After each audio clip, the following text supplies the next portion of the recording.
गरीब कचरे वाले की 5 बेटियों की विदाई।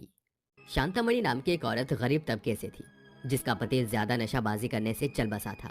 ऐसे में उसकी 5 बेटियों की जिम्मेदारी उसके ऊपर आ जाती है। उनका मकान मालिक उन्हें घर से बेघर कर देता है। जिसके बाद शांतामणि अपनी 5 बेटियों, जो कि 2 नितारा और तारा 4-5 साल की थीं, और शिवानी, पीहू, पाखी 9 से 12 साल की उम्र की थी, रोड पर अपने बच्चों के साथ भटकते हुए वो पेड़ के नीचे बैठ जाती हैं, जहां उसकी छोटी बेटी तारा कहती है, माँ, बहुत भूख लगी है, तो खिला दो ना माँ। हाँ माँ, अब पेट में तोते तोते दूहे दूध लाए हैं। माँ, ये कब तुतलाना छोड़ेंगी? बेटा बहुत छोटी है, जब बड़ी हो जाएगी तो ऐसा नहीं बोलेगी। माँ, पेट में बहुत दर्द हो रहा है और दीदी मजाक उड़ा रही है। इन्हें पता नहीं ना था कितनी भूख लगी है। तुम बातें तो खाया नहीं, हम तब दे। माँ, भूख लगी है, कुछ खिला दीजिए ना। सुबह से बहुत चल रहे हैं, अब पैरों में भी दर्द हो रहा है। पापा के जाने के बाद कितना कुछ हमारे साथ हो रहा है। कोई बात नहीं बेटा, फिलहाल तुम सबकी सुरक्षा के लिए पहले मुझे कोई जगह देखनी होगी। थोड़ा सा बच्चों और आगे चलो, मैं वहीं से खाना खिला देती हूँ। माँ, मेरे पैरों में दर्द हो रहा है। आजा, मैं तुझे अपनी गोद में ले लेती हूँ। तभी शांतामणि अपनी छोटी बेटी को गोद में लिए बाकी बच्चों के साथ आगे आगे चलती है, जहां हैंडपंप से वो पानी पिला देती है और मंदिर के बाहर बंट रहे खाने से अपने बच्चों को खाना खिला देती है। जिसके बाद उसके भूखे बच्चे और खाना मांगते हैं तो पुजारी कहता है, अरे तुझे और तेरी बहन को मैंने 3 बार खाना दे दिया, अब क्या भंडारे के नाम पर सारा भंडारा तुझे ही खिला दूं? चल निकल यहाँ से। पता नहीं भिखारी कहाँ कहाँ से आ जाते हैं। तुम्हारी जगह रोड और कचरे में है, भागो यहाँ से। पंडित जी, ऐसा मत कीजिए प्लीज, बहुत भूख लगी है। पंडित जी, मैं आपके आगे हाथ जोड़कर कहती हूँ, मेरे बच्चों को खाना खिला दीजिए, बहुत देर से भूखे हैं। इसके बाद भी खाना कितने दिन तक नहीं मिलेगा ये भी नहीं पता। लगता है तुम भिखारी ऐसे नहीं मानोगे, तुम्हें धक्का मारकर यहाँ से निकालना पड़ेगा। तभी पुजारी उन्हें धक्के मारकर 5 बच्चों समेत बाहर निकाल देता है। जिसके बाद वो फिर से भटकने लगते हैं। तेज बारिश आती है तो वो अपने बच्चों को एक पेड़ के नीचे लाकर खड़ा कर देती है, जहाँ भी वो भीग जाते हैं और शिवानी, पीहू चीख मारते हैं। आचू! माँ, ठंड लग रही है। माँ, मुझे तो बहुत कपकपी हो रही है। मेरे पास तो 1-2 जोड़ी से ज़्यादा कपड़े भी नहीं हैं। माँ, हमें कोई छत तो दो ना माँ, दोनों छोटी बीमार पड़ जाएंगी। तुम चिंता मत करो बच्चों, इस बारिश के कम होते ही मैं कोई जगह ढूंढ लूँगी जहाँ तुम रह सको। अरे, तारा को बुखार आ गया। हे भगवान, हम गरीबों पर ये कैसा दुख का बवंडर छाया है। मेरे बच्चे ऐसे समय में ठंड से काट रहे हैं और कोई घर भी नहीं है। बच्ची को भी बुखार आ गया, कोई सहारा दीजिए भोलेनाथ। तभी सामने जाते रिक्शे से एक बड़ी सी पन्नी गिर जाती है, जिसे उठाकर शांता अपने बच्चों को ढककर जैसे तैसे एक पार्क में ले जाती है, जहां उसे बड़े बड़े पाइप मिलते हैं और उस पाइप में माँ बेटियां बैठ जाती हैं। बच्चों, आज से यही हमारा घर है, हम यहीं रहेंगे। बारिश कम हो जाएगी तो आग जला दूंगी। बारिश बंद होते ही शांता रूखा सूखा कचरा कहीं से उठाकर जैसे ही जलाने जाती है तो एक कचरे वाला कहता है, अरे बहन, ये क्या कर रही हो तुम? इसे जलाओ मत, सामने वाली दुकान पर इसे बेच दो। कम से कम तुम्हें इसके 20-30 रुपए मिल जाएंगे।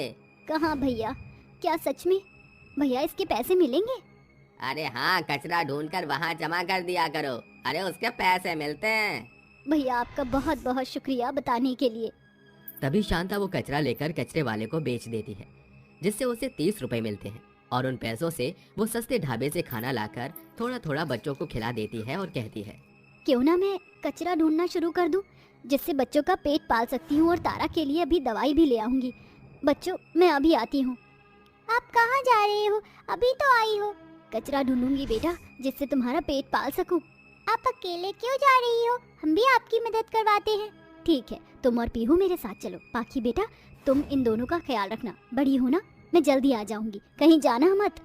तभी शांता अपने बच्चों को समझा देती है और दोनों अपनी माँ के साथ कूड़ा कचरा बीनती हैं, जिनके बदले में कचरे वाला उन्हें कुछ पैसे देता है और इस तरह वो कचरा ढूंढ ढूंढ कर अपना गुजर बसर करने लगती हैं। एक दिन शांता को कूड़ा बीनते हुए सोने की अंगूठी मिलती है, जिसका मालिक न मिलने पर वो एक किराए का कमरा लेकर अपने बच्चों के साथ वहाँ रहती है। चूल्हे पर खाना बनाती है और कचरा ढूंढ ढूंढ कर घर का खर्चा चलाती है। इस तरह 15 बरस बीत जाते हैं। पांचों बेटियां बड़ी हो जाती हैं। वो भी अपनी माँ के साथ कूड़ा कचरा बीनती हैं। साथ ही पढ़ाई भी क्या करती थी और थोड़ा बहुत उसने दहेज भी इकट्ठा कर लिया था। पढ़ाई अच्छी करने से पांचों बेटियों की नौकरी भी छोटी मोटी जगह लग जाती है, जिससे शांतामणि का बोझ कम हो जाता है। तभी एक दिन अपनी बेटियों से वो कहती है, बेटा तुम कितना काम करोगी, तुम पांचों बड़ी हो चुकी हो। मैं रहूं या ना रहूं कुछ कह नहीं सकते, शरीर में जान नहीं है, इसलिए तुम पांचों के लिए मैंने एक बहुत अच्छा रिश्ता देखा है। पांचों भाई बहुत अच्छे हैं, शादी करके तुम वहाँ बहुत खुश रहोगी। तुम्हें मंजूर तो है ना? माँ, आपने हमारे लिए जैसा भी रिश्ता देखा है हमें मंजूर है, क्योंकि आप हमारे लिए कभी कुछ गलत नहीं कर सकती। कुछ दिन बाद उनके छोटे से घर में उन पांचों बेटों की माँ कावेरी आकर कहती है, देखिए बहन जी, मुझे आपकी बेटियां बहुत पसंद हैं। गोरी हैं, बाहर का कामकाज भी करना जानती हैं, इसलिए अपने हीरे जैसे बेटे से मैं उनकी शादी कराने के लिए तैयार हूँ। पर आप थोड़ा बहुत दहेज का सामान भी रखिएगा। आप चिंता मत कीजिए, पांचों बेटियों के हिसाब से मेरे पास जो है मैं सब कुछ करूँगी। आप शादी की तैयारी कीजिए। ये सुनकर कावेरी चली जाती है। अगले हफ्ते शांतामणि की पांचों बेटियों की शादी कावेरी के पांचों बेटों से हो जाती है। तभी विदाई के समय दहेज का सामान देखकर कावेरी विदाई रोककर कहती है, माफ कीजिएगा शांतामणि बहन, लेकिन हम आपकी बेटियों को विदा करके घर नहीं ले जा सकते। आपने कहा था आप अच्छे से दहेज वगैरह देंगे, लेकिन ये सब क्या है? पांचों बेटियों के नाम पर आपने एक टीवी, अलमारी, बेड दे दिया। ना फ्रिज है ना एसी है, हाथ पर पैसे भी 20,000 रुपए रखे हैं। 5 बेटियों के हिसाब से 5 जगह दहेज भी तो देती। बहन जी, मुझसे जितना हो पाया मैंने उतना कर दिया। बहुत संघर्ष करके ये सब जमा किया है मैंने अपनी बेटियों के लिए। मुझे लगा था आप खुले विचारों की हैं तो दहेज की मांग नहीं करेंगे और इतने से बात बन जाएगी। मैं आपके आगे हाथ जोड़ रही हूँ, मेरी बेटियों की डोली मत रोकिए। नहीं, आपको दहेज जुटाना ही होगा। तभी लोगों के सामने शांतामणि भीख मांगने के लिए मजबूर हो जाती है, किसी सब्जी वाले से तो किसी दूध वाले से, मगर कोई भी उसे पैसे नहीं देता है। ये देखकर पांचों बेटियों की आंखों में आंसू आ जाते हैं और वो कहती हैं, माँ जी, हमारी माँ ने बड़ी मुश्किल से हमें पाल पोस कर बड़ा किया है और अपने पैरों पर खड़ा किया है, और आप किस जमाने में जी रही हैं? दहेज लेना और देना दोनों ही गलत हैं। वो सब मैं नहीं जानती। माँ जी, आप ये तो जान ही लीजिए कि हमारी माँ ने कैसे हमारा पालन पोषण किया है। पाइप में रहते थे, कचरा बीन कर हमें खाना खिलाया है, पढ़ाया है, काबिल बनाया है। कभी कभी तो खाने के लिए भी कुछ नहीं होता था, ये भी जैसे तैसे दहेज जमा किया है। माँ जी, क्या आपके बेटे इतने नकारा हैं कि उन्हें दहेज की जरूरत है? नहीं ना? आप बताइए मोहन जी। हाँ माँ, आपके बेटे बहुत कमाऊ हैं, उन्हें दहेज नहीं चाहिए। माँ ने बहुत संघर्ष करके अकेले उन पांचों को पाला है। कचरा बीन कर सालों तक गुजारा करना बहुत हिम्मत का काम होता है। और माँ, एक माँ अपनी पांचों बेटियां दे रही है जो कि बेहद अनमोल होती हैं, सबसे बड़ी दुनिया की दौलत होती हैं, तो और क्या चाहिए हमें? प्लीज माँ, अपनी बहुओं को घर ले चलिए। तुम्हारे मुंह से ये सब बात सुनकर मुझे एहसास हुआ कि मैंने अपने बच्चों को अच्छी परवरिश दी है। शांतामणि बहन और बहुओं, बेटे मुझे माफ कर दो। पता नहीं मैंने ये सब क्यों बोला। मुझे कोई दहेज नहीं चाहिए। सबसे कीमती अनमोल तो तुम ही हो जो मेरे घर को स्वर्ग बना कर रखोगी। चलो बेटा, बहुओं को अपने घर ले चलो। शुक्रिया बहन जी।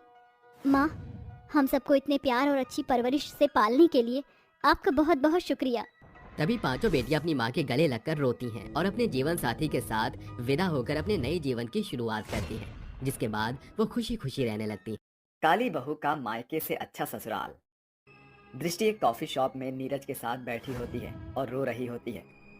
दृष्टि, तुम्हें रोने की जरूरत नहीं है, एक दिन सब कुछ ठीक हो जाएगा, बस अपने ऊपर भरोसा रखो। कुछ भी ठीक नहीं होगा। जब से मैं मेरे घर में पैदा हुई हूँ तब से ही मेरे साथ ऐसा भेदभाव होता जा रहा है। लेकिन तुम्हारे साथ ऐसा भेदभाव आखिर क्यों हो रहा है? आखिर क्यों सब तुम्हारे साथ ऐसा करते हैं? क्या तुम्हें नहीं पता? जरा देखो मेरी तरफ, मेरा रंग कितना काला और सांवला है, इसलिए सब मुझसे नफरत करते हैं। मेरे घर में मुझसे कोई प्यार नहीं करता। और तो और पिताजी ने मुझे आगे पढ़ाने के लिए भी मना कर दिया। वो चाहते हैं कि मैं अब घर में ही रहूं और घर के कामकाज सीखूं। लेकिन दृष्टि, तुम्हारी पढ़ाई का क्या होगा? अगर तुम पढ़ाई नहीं करोगी तो आगे कैसे बढ़ोगी? तुम तो पढ़ना चाहती हो ना? हाँ, तुमने सही कहा। मैं आगे पढ़ना चाहती हूँ और कुछ बनना चाहती हूँ, लेकिन मेरे पिताजी मेरी जल्द ही किसी से शादी करवा देंगे। समय बहुत हो गया है, अब मुझे मेरे घर चले जाना चाहिए। दृष्टि अपना बैग उठाती है और अपने घर के लिए निकल जाती है, जिसके बाद नीरज वहीं बैठा रह जाता है। घर पहुंचने के बाद उसकी सौतेली माँ निर्मला उससे कहती है, क्या री, बड़ा समय लगा दिया तूने कॉलेज से वापस आने में। माँ, दरअसल मेरी चप्पल टूट गई थी, इसलिए मुझे रास्ते में रुककर अपनी चप्पल जुड़वानी पड़ी। निर्मला तुरंत उसके बाल पकड़ लेती है और कहती है, तुझे क्या लगता है कि तू मुझसे झूठ बोलेगी और मैं तेरी बातों में आ जाऊंगी? मैं सब जानती हूँ कि तू अपने आशिक से मिलकर आ रही है। कान खोल कर सुन ले, कुछ दिनों में तेरी शादी तय हो जाएगी और अगर तूने दोबारा उस लड़के से मिलने की कोशिश की तो मैं तेरे हाथ और पैर काट के कब्रिस्तान में दफना दूंगी। ये सुनकर दृष्टि रोने लगती है और रोते हुए अपनी सौतेली माँ के पैरों में गिर जाती है। नहीं माँ, ऐसा मत करो, मेरे साथ इतना बुरा सलूक मत करो, मैं आपकी हर एक बात मानूंगी। तो फिर इंतजार किस बात का है, जा घर में जाकर काम कर ले। अपनी सौतेली माँ की बात मानकर दृष्टि रसोई में चली जाती है और काम करने लगती है। देखते ही देखते शाम हो जाती है। शाम को रुपेश नौकरी से वापस आता है और उसका बेटा चिराग उसके पास होता है और उसी से कहता है, पिताजी, मैंने आपको कहा था ना कि मेरे लिए एक रिमोट कंट्रोल कार लेकर आना। आप मेरे लिए रिमोट कंट्रोल वाली कार लेकर आए हो? हाँ, मैं तेरे लिए रिमोट कंट्रोल कार लेकर आया हूँ। ये ले मेरे प्यारे बेटे और जा इससे खेल ले। रुपेश ऐसा कहकर अपने बेटे को रिमोट वाली कार दे देता है, जिसके बाद चिराग उस रिमोट कंट्रोल वाली कार से खेलने लगता है। कुछ ही देर में रुपेश के पास दृष्टि आती है और अपने पिता से कहती है, पिताजी, आप मेरे लिए कुछ भी नहीं लेकर आए हो। मैंने आपको कहा था कि मेरा सूट फट गया है, मुझे एक नया सूट दिला दो। मेरे पास इतने पैसे नहीं है कि मैं तुझे एक नया सूट दिलवा सकूं। वैसे भी अब तेरी शादी होने वाली है और तेरी शादी में मुझे बहुत सारा पैसा बेफिजूल ही लगाना होगा। ऐसा कहकर रुपेश वहां से उठकर चला जाता है। ये सुनने के बाद बेचारी दृष्टि को बहुत बुरा लगता है, जिसके चलते वो रोते रोते रसोई में जाकर बर्तन धोने लगती है। आखिर मेरे साथ ऐसा क्यों हो रहा है? मैंने पिताजी का क्या बिगाड़ा है जो वो मेरे साथ ऐसा कर रहे हैं? सिर्फ मेरे रंग सांवले होने की वजह से उन्हें मुझसे इतनी परेशानी है। दृष्टि से बर्तन धोते धोते अचानक से एक कांच का बर्तन टूट जाता है। बर्तन टूटने की आवाज सुनते ही निर्मला वहां पर आ जाती है और टूटे हुए बर्तनों को देखकर बहुत गुस्सा हो जाती है। हे भगवान, तूने ये क्या किया? कोई काम ठीक से नहीं कर सकती, जब देखो घर के अंदर नुकसान करती रहती है। तुझे तो आज सबक सिखाना ही पड़ेगा। निर्मला दृष्टि के बाल पकड़कर उसे जोरदार तमाचा मारने लगती है। मुझे माफ कर दो माँ, मुझसे गलती हो गई, मैं दोबारा ऐसी गलती कभी नहीं करूँगी। मुझे माफ कर दो माँ, मुझे दर्द हो रहा है, छोड़ दो माँ, मुझे छोड़ दो। आज तो तुझे छोड़ रही हूँ, लेकिन अगर अगली बार दोबारा तूने ऐसा किया तो मुझसे बुरा कोई नहीं होगा। कल तुझे देखने लड़के वाले आ रहे हैं, इसलिए अपनी इस काली सूरत को थोड़ा मेकअप से सजा लियो। ऐसा कहकर निर्मला वहां से अपने कमरे में चली जाती है। बेचारी दृष्टि वहां रोते रह जाती है और वो रोते हुए अपनी माँ को याद करने लगती है। माँ, आप मुझे छोड़कर कहाँ चली गई हो माँ? मुझे आपकी बहुत याद आ रही है माँ, मुझे अपने पास बुला लो ना।